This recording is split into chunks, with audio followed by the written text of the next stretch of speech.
Anda kembali menyaksikan Nusantara Economic Updates dalam segmen Industri 360.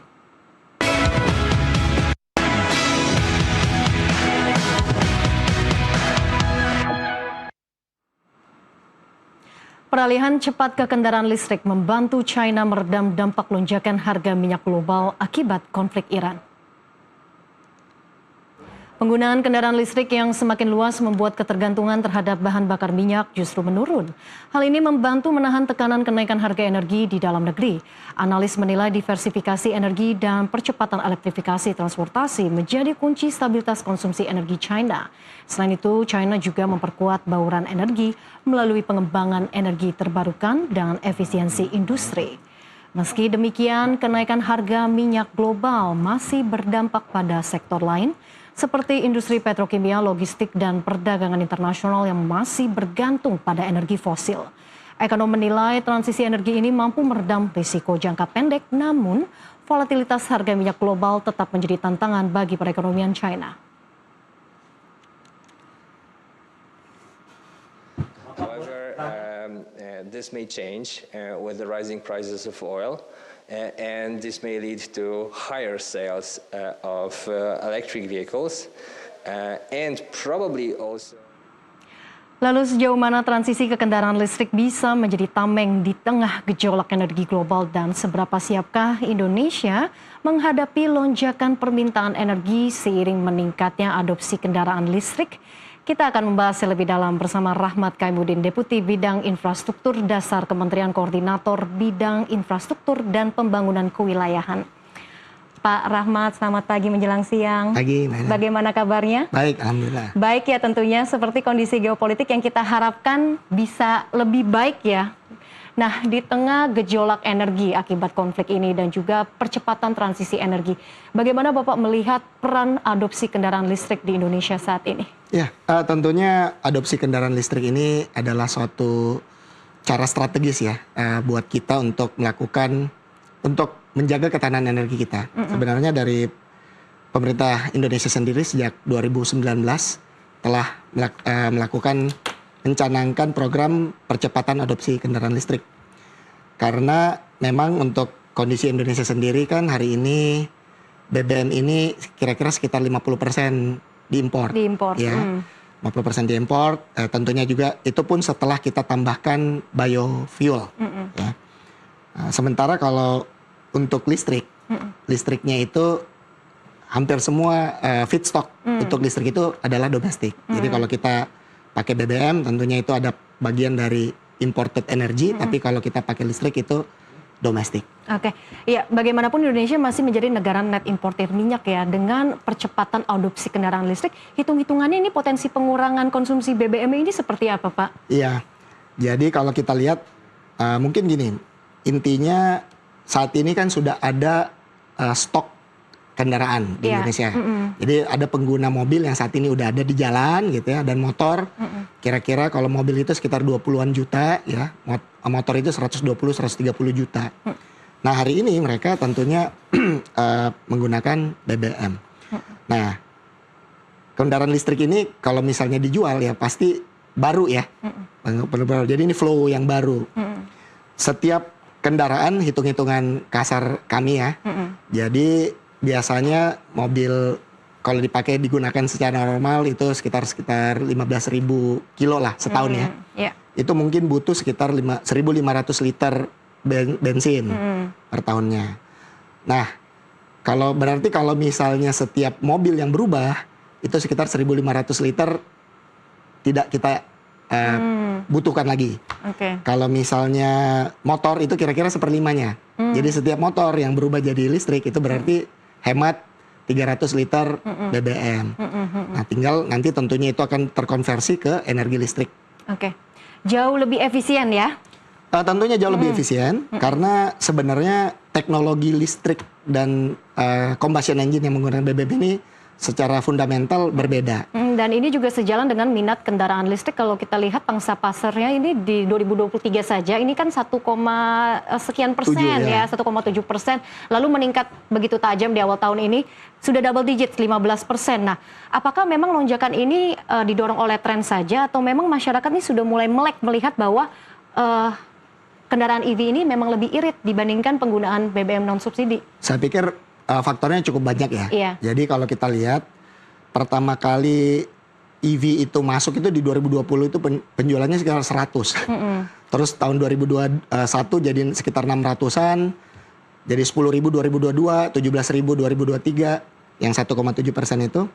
Di 2025 udah 100.000. Faktor-faktornya pertama sih intinya apakah ada produknya dulu. Nah, jadi begitu ada produk, harganya terjangkau, masuk akal buat masyarakat, itu juga menjadi faktor untuk kenapa banyak yang sudah mulai tertarik. Kalau misalnya dulu di awal-awal 3-4 tahun yang lalu pilihan kan nggak banyak. Iya. Mungkin dianggap harganya juga cukup tinggi. Hari ini kalau kita lihat di mana-mana ya, ada pameran mobil. Iya. Banyak gitu. Dan memang ini juga kita lihat sebagai salah satu tren dunia juga. Plus karena sudah mulai banyak penggunanya, sampai Februari mungkin penjualan mobil ini sekitar 200 ribuan. Jadi sudah banyak testimoni juga. Sudah banyak yang wah ini enak nih pakai ini hemat gitu dan sebagainya ya. Jadi saya pikir itulah yang biasanya saling memperkuat ya. Jadi terlepas insentif kendaraan EV di awal tahun ini sudah diberhentikan, pertumbuhannya juga masih terlihat signifikan begitu ya Pak? Ya, jadi mungkin kita juga perlu sedikit jelaskan bahwa ada beberapa jenis insentif ya yang kita bisa bilang. Yang pertama ada preferential tax treatment, ya tarifnya beda gitu ya. Pajaknya ada yang misalnya kalau EV 0% gitu untuk PPNBM. Kalau LCGC 3% misalnya. Itu masih ada sampai sekarang. Nah, tapi yang dulu waktu itu kita ada beberapa program yang secara umum misalnya begini. Kalau mobil import itu harusnya bayar bea masuk. Kalau tapi 2024 2025 boleh impor tanpa bea masuk selama mereka janji bikin pabrik atau berproduksi di Indonesia. Itu yang kita hentikan. Kenapa kita hentikan? Karena pabriknya harusnya sudah ada di Indonesia gitu. Jadi sudah tidak relevan lagi program tersebut. Gitu. Oke. Dan kemudian ada wacana bahwa insentif kendaraan EV ini akan kembali diaktifkan dengan situasi tadi ya, konflik geopolitik global, gejolak energi, ketidakpastian BBM. Apakah ini akan makin mendorong percepatan adopsi kendaraan EV? Anda lihat? Ya, secara umum insentif itu bisa diberikan dengan bentuk fiskal maupun non fiskal ya. Dari sisi harga, tadi yang saya sampaikan, harga EV ini sudah cukup kompetitif ya. Apa mau ditambah lagi itu terserah kebijakan pemerintah, Kemenkyu dan kementerian yang lain. Ada juga beberapa hal yang kita lihat yang berpotensi untuk meningkatkan adopsi dalam bentuk non fiskal. Contohnya yang kita lihat di Jakarta ini yang cukup sukses itu adalah kebijakan bebas ganjil genap misalnya. Kalau di negara lain itu juga diberlakukan dalam bentuk low emission zone. Jadi ada suatu zona di mana yang boleh ke situ itu hanya kendaraan umum sama kendaraan yang tidak berpolusi. Nah, ini dalam hal ini tentunya kendaraan listrik ini termasuk di dalamnya. Nah, ini mungkin lagi kita juga lihat apakah ada peluang-peluang itu, tapi tentunya jangan yang mengganggu ini mobilitas masyarakat. Oke, tadi kita juga sudah membahas soal kebijakan. Nah, kalau dari sisi ekosistemnya Pak, seperti apa update-nya, progresnya dari infrastruktur, kemudian teknologi dalam ekosistem EV ini sejauh ini yang ada di Indonesia? Iya, jadi ekosistem itu mungkin saya bisa bagi dua lah ya secara umum. Yang pertama, ada nggak produknya? Nah, dan produknya itu tentunya pabrik ada apa enggak? Jadi mungkin sekalian saya laporkan ke Mbak Ellen dan teman-teman. Tahun 2026 ini kita akan punya sekitar pabrik-pabrik ya yang memproduksi sekitar 400.000 mobil listrik misalnya. Kalau motor listrik jumlahnya lebih banyak lagi sebenarnya kan, pabrikannya juga cukup banyak. Itu satu. Nah yang kedua tentunya ekosistem yang selanjutnya adalah dealer-dealer. Jadi pabrikan ini juga mereka sedang membangun banyak dealer di berbagai kota. Karena kalau orang beli tentunya dia pengen tahu bisa diperbaiki di mana dan itu butuh jaringan dealership. Dan yang selanjutnya lagi yang tentunya tidak kalah pentingnya adalah bisa ngisi energinya, bisa ada nggak gitu ya? SPKLU-nya ya. Nah, sebenarnya ini kalau untuk mobil listrik itu tidak harus ke SPKLU untuk mengisi. Jadi pertama kita lihat dulu listrik Indonesia ada apa enggak? ya. Kita tahu di Indonesia itu sebenarnya kita tidak ada kekurangan listrik. Ya, jadi kalau Mbak Ellen mau beli AC ya bisa kan langsung colok gitu ya. Rumah kita itu sebenarnya adalah SPKLU mandiri. Ini sekaligus saya suka sampaikan ke teman-teman juga. Kalau rumahnya itu sudah punya sekitar 2200 volt ampere atau 2200 watt, sebenarnya udah bisa colok di situ gitu. Rumahnya udah bisa dipakai untuk ngisi. SPKLU itu dibutuhkan terutama jika misalnya kita harus keluar jauh, keluar kota gitu, atau perjalanan yang tidak sempat ngecharge, barulah di situ SPKLU itu menjadi penting gitu. Oke, jadi dari sisi keandalan pasokan listrik kita sudah ready nih Pak? Kita punya banyak. Oke, baik. Nah, tadi Bapak juga menyebutkan bahwa kapasitas produksi juga akan diperluas, akan diperbanyak. Nah, bagaimana juga menjaga agar pertumbuhan industri ini bisa inline, tetap sejalan dengan permintaan? Iya. Jadi tadi mungkin kita lihat marketnya ya. Jadi market tahun 2025 itu sekitar 104.000 lah kira-kira ya. 104.000. Jadi kalau dibandingkan kapasitasnya yang 400.000 ini masih cukup ini ya, masih cukup longgar gitu ya. Iya. Kemudian di tahun 2026 ini Januari Februari kira-kira 22.000 penjualan 2 bulan. Jadi kalau dikali 6 ya bisa 150 sampai 200.000. Ini berarti masih ada juga. Dan saya bayangkan juga kalau kita lihat lagi bahwa kalau teman-teman itu pabrikan itu melihat bahwa demand-nya naik, mereka biasanya akan melakukan ekspansi. Di luar itu, Mbak Ellen, sebenarnya pabrikan otomotif Indonesia itu punya kapasitas yang lebih besar lagi, total ya, combustion engine ya, itu sekitar 2 juta kalau nggak salah.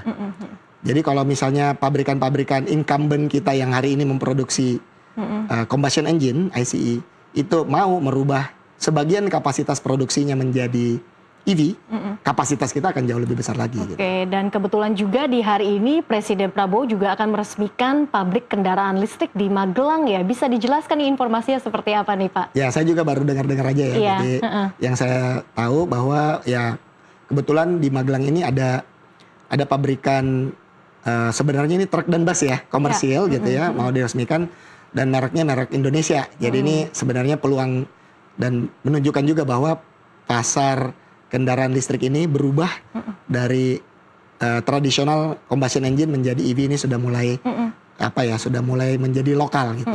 Sejauh mana sih sebetulnya peran elektrifikasi transportasi umum dalam ekosistem ini? Apakah kita juga memang sudah sejalan nih dengan upaya pemerintah untuk bisa mengelektrifikasi seluruh transportasi ya? Walaupun memang sekarang kan lebih banyak kendaraan pribadi nih yang udah lebih banyak terelektrifikasi. Ya, sebenarnya sih Enggak juga. Tapi memang pertama kalau kita lihat kendaraan umum. Kendaraan umum itu ada yang berbasis rel misalnya ya.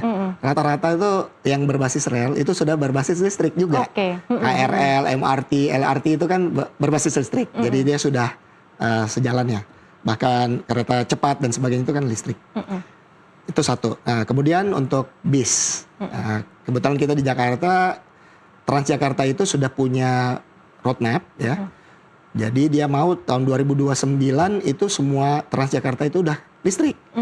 Dan sudah ratusan bisnya itu mulai diremajakan dengan kendaraan listrik. Jadi ke depan TJ ini kalau mau bikin, mau membeli gitu ya, dia akan menggunakan kendaraan listrik.